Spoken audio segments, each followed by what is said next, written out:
Dr. Ariane from the Movement Paradigm. Have you been stretching the heck out of your hamstrings for years with no improvement? Well, that's because the hamstrings aren't tight, and we need to think about stretching and increasing mobility differently, especially when it comes to the hamstrings.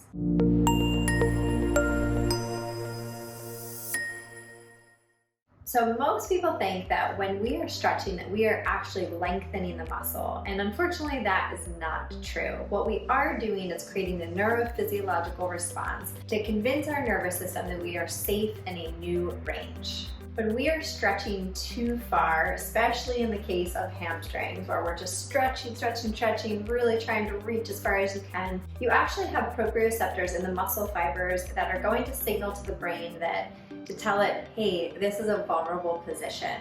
We also have a stretch reflex that is a protective mechanism that you're going too far. So when you begin to have this pain or irritation or really just this sense of discomfort when you're stretching, that means that you are not making a change. We have to think about changing our nervous system. So let's get into how to do that. So let's use the classic toe touch test as our example. So when we are touching our toes and reaching down, what ideally happens is that the pelvis is going to shift backwards. It just slightly, but that allows for this nice uniform curve in our spine. So what happens if you see most people that can't touch their toes is they are going like this. All the motion is coming from the spine and there's no motion coming from the pelvis. So that means that we're not getting this natural sequencing in this flexion or forward bending pattern that's allowing us to use our hamstrings the way that they should.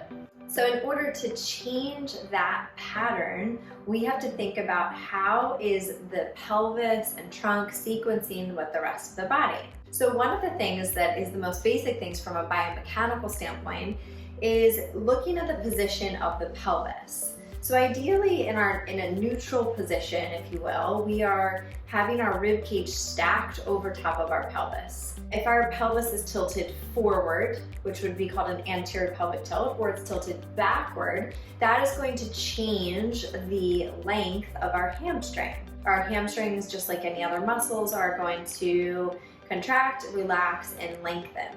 But when they are in a lengthened position, that doesn't mean that they are tight. It might present as a tightness, but it doesn't necessarily mean that they are tight. It might mean that in fact they need to be strengthened.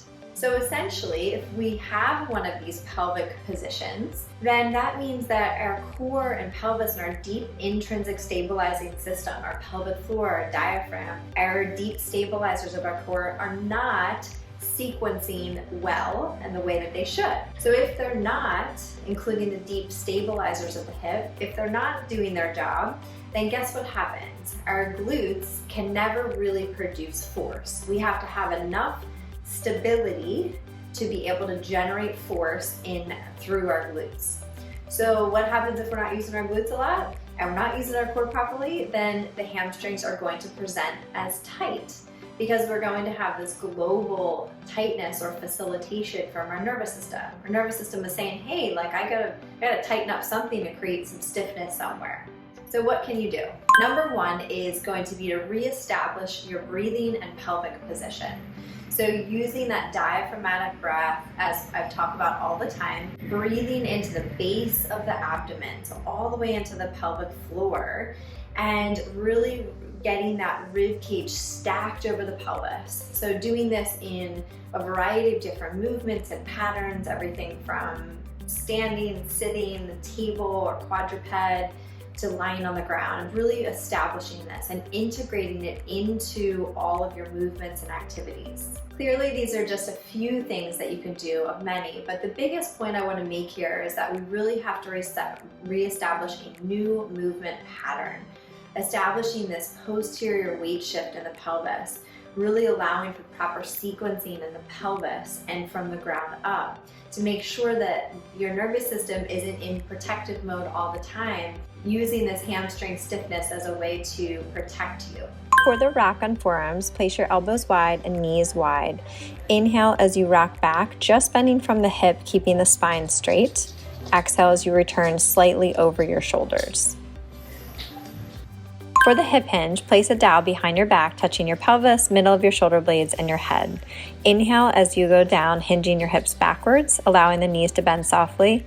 Exhale as you come up.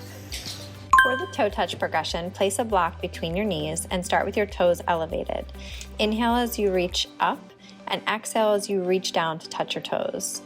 Then you'll reverse the direction by putting your heels up on the board and toes down and performing the same thing. This creates a natural posterior weight shift in the pelvis and activates the deep core.